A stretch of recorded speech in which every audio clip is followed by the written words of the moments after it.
Okay, folks, welcome to the Courier-Record's first interview of a candidate in the 2023 election. We have our first interview is Sergeant Tony Mayton from Blackstone PD. He is running for sheriff in the November 7th elections. This is a paid announcement. This is paid advertising. He's paid for this airtime. And this interview will belong to the candidate, paid for by the candidate. And there's been no agreement on questions, no agreement on topics.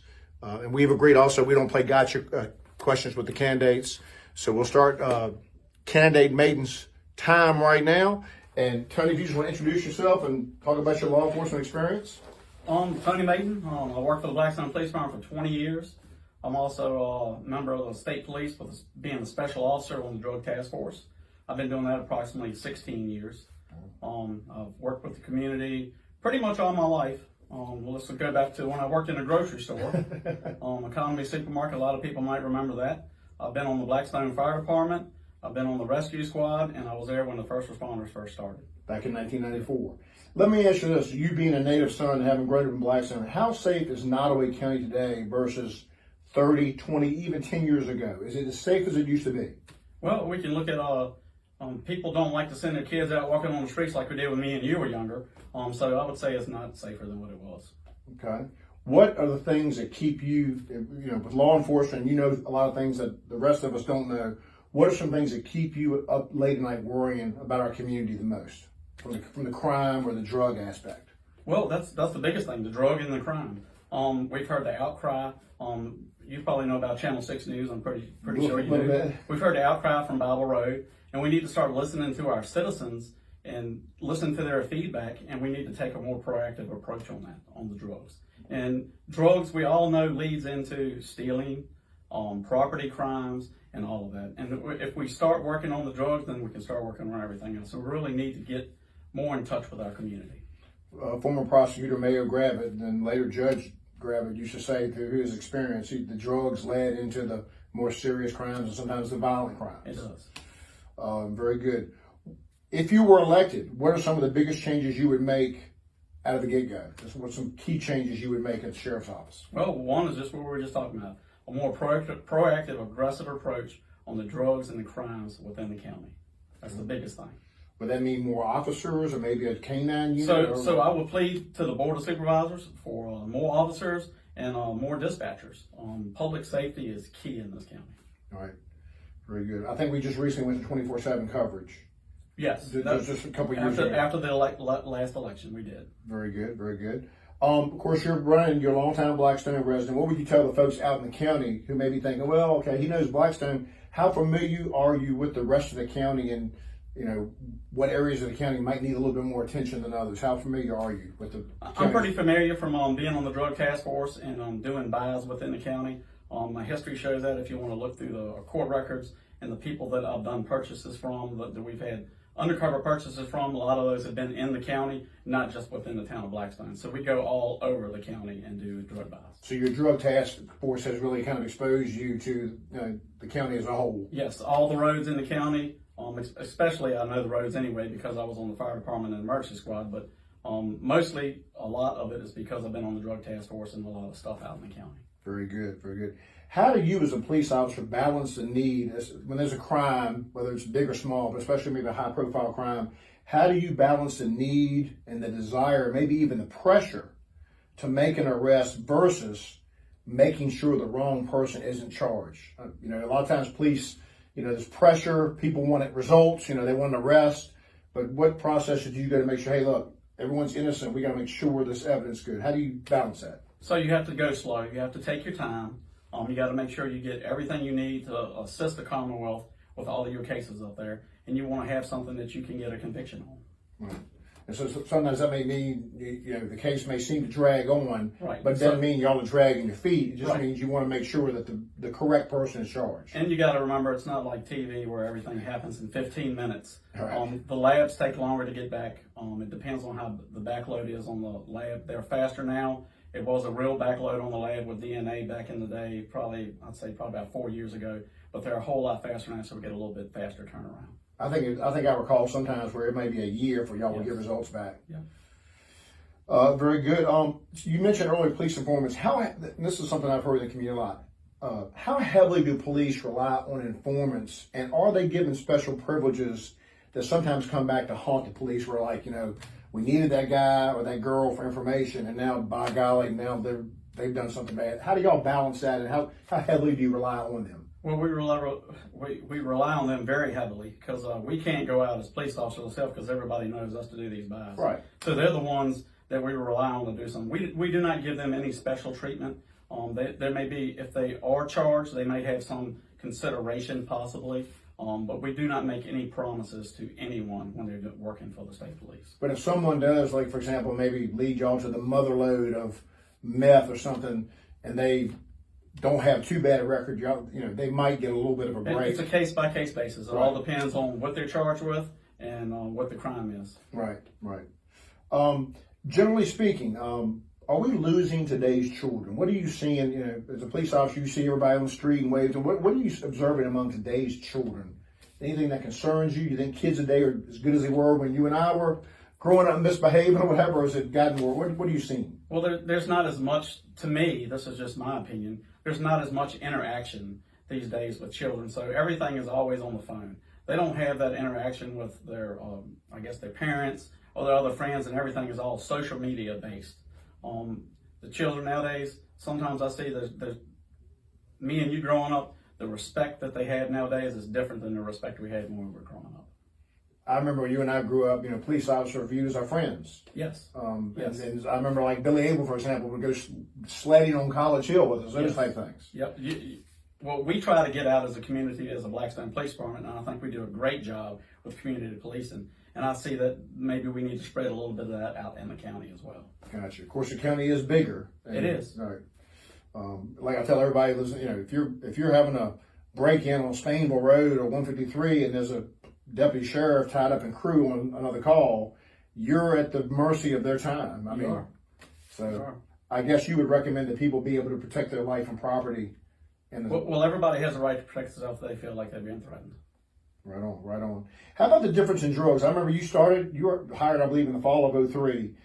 What are you seeing on the streets as far as different drugs? I remember, when you and I grew up, pot, and then crack got kind of big in the 80s and 90s. Well, what are we seeing today on the front line? I'm going to say a little bit. You say crack, but I say it went from pot to powder cocaine to crack. Now we're looking at meth. We're looking at fentanyl, and sometimes heroin we're seeing. The biggest thing that I see that's coming out here in the county now is meth, fentanyl that we're seeing and getting and purchasing, and heroin. So I'd say the top one would be meth and crack. Meth and crack. Yes. And obviously they're not, I don't think, of course I'm naive, a lot of that stuff is not just originating in Nottoway County. Where do you think it's coming from? From the cities? Is any place that's a pipeline that y'all are aware of? I know you can't give away everything, but is it? Right. So it's coming from out of state, from investigations. You used to see, I believe we had one here in Blackstone, a meth lab. Yep. You're not seeing those anymore, and that's because it's being purchased somewhere else and brought into our county. Interesting. Yes. Maybe there's more cover in the bigger cities. Yes. It's harder to do a meth lab in a small town. People don't notice. It is. It is. Anything on the campaign trail so far that you've heard that you want to address, or that maybe annoys you, or you'd like to clarify? I mean, it's been a relatively quiet campaign, but the election's 6 weeks off, so it's going to start heating up. It will. I guess the biggest things that I'm hearing from people when I'm talking to them is that they want to see a more aggressive approach on the drugs and the crimes in the county. From everybody that I've been talking to and some of the meetings I've had with people, they just want to see a better aggressive approach and more proactive, not reactive. Okay, very good. If you could have all the people in Nottoway County gathered in one spot, and Tony Mayton had the microphone, they're all like undecided voters, and they're thinking, okay, you're running against an incumbent sheriff who did very well in the last election. Of course, that was a three-way. This is a two-way race. What would you tell the people of Nottoway County? You just generally speaking. Straight up vote for me, because I can make a change. I believe in my heart I can make a change. I'm passionate about this county. I've lived in this county all of my life. I love the people in this county, and I'd love to see a change and make it safer for the future for our kids. Well said. And I remember one of the issues you campaigned hard on, I believe last time, was the SROs at all schools. Yes. And I don't know where, I know we have the SRO at the high and the middle school. I don't know if we have them anywhere else yet. So this year it should be, from what I've heard, We should have one at every school. That includes the primary school here in Blackstone. I will add to that, since you said that, and that's something I've been thinking about. I know we had some issues in the high school last year, and we only have one SRO.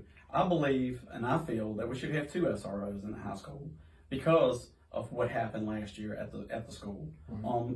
We haven't had any giant issues as far as active shooter stuff, right.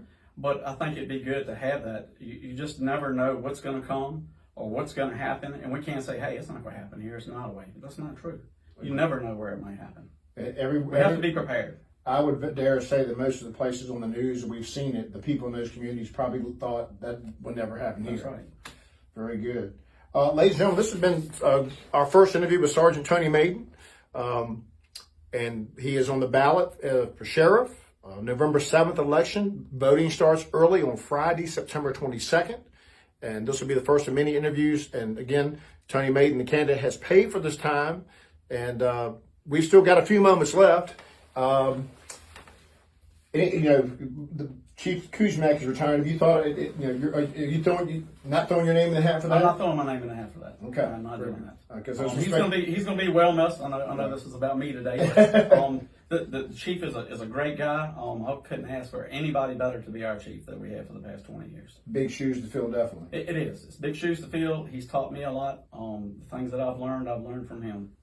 I believe on the PD roster right now, as far as seniority, I believe if you take the chief out, you are third in seniority, I believe. Is that right? With Lee Scott and Matthias, Sergeant Matthias, right? That's right. That's correct. Very good. That just says I'm getting older, Billy.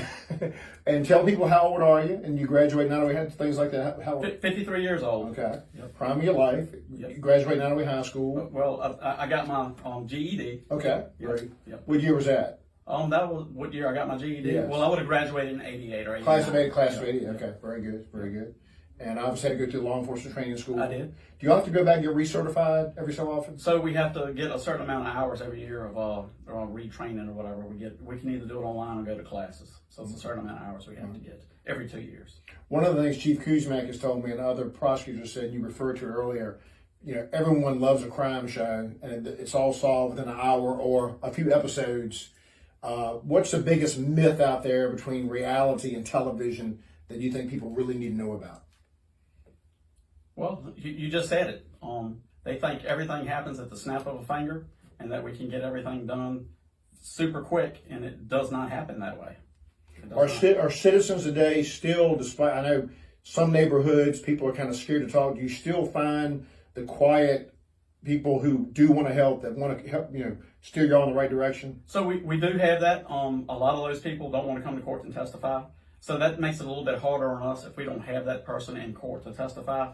We can act on some of the information they give us, but it still puts a knot in it, for lack of better words. What would you tell folks out there, a lot of folks, especially in the country, would it be your recommendation that folks have a video surveillance system at their home? Whether it be a Ring alert? Is any, not to endorse a brand, but is any brand or anything you found that's been pretty? You can go to Amazon and get one every day of the week for probably $300 or under. I have one at my house. I make sure mine's under surveillance all the time, and that really is key to helping us solve a lot of crimes. So you can, like, if you're working on something, you can get an alert if somebody's at your door on your phone. Yep. So that's a very effective tool. Are you seeing more and more people in Nottoway County and Blackstone doing that? You are, and I'd like to say, I don't know the percentage, but I've read some stuff, and I'd say about 85% of the time, most people that are out in the public are on video 85% of the time. And that's played a key role in several cases here in Blackstone. It's played a giant role in several cases here in Blackstone. Correct, correct. Also, retaining and keeping the officers that you have for long periods of time really help solve crimes, because they can ID people from those videos. Right. You get newer officers that don't know anybody around here, and it's hard for them to ID people. And it seems like right now, Blackstone PD, we've got a good balance of, I know we've got some newer officers, but it seems like, we've got some, you and Sergeant Matthias and Detective Murphy and Chief Kuzia, and it's Lee, of course, obviously. Yep. And everybody knows everybody. That's a good thing when you have that, because, Lee, he worked with me in my economy supermarket.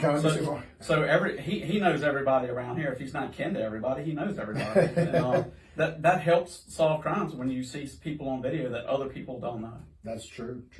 Well, Tony, we've enjoyed talking to you, and we wish you the best on November 7th. Thank you. Folks, early voting starts September 22nd, that's just a month away. This video is been recorded on Wednesday morning at 11 a.m. on August the 16th, and it should go up. Hopefully you'll be able to see this by tomorrow morning, August 17th. Thank you everybody for watching.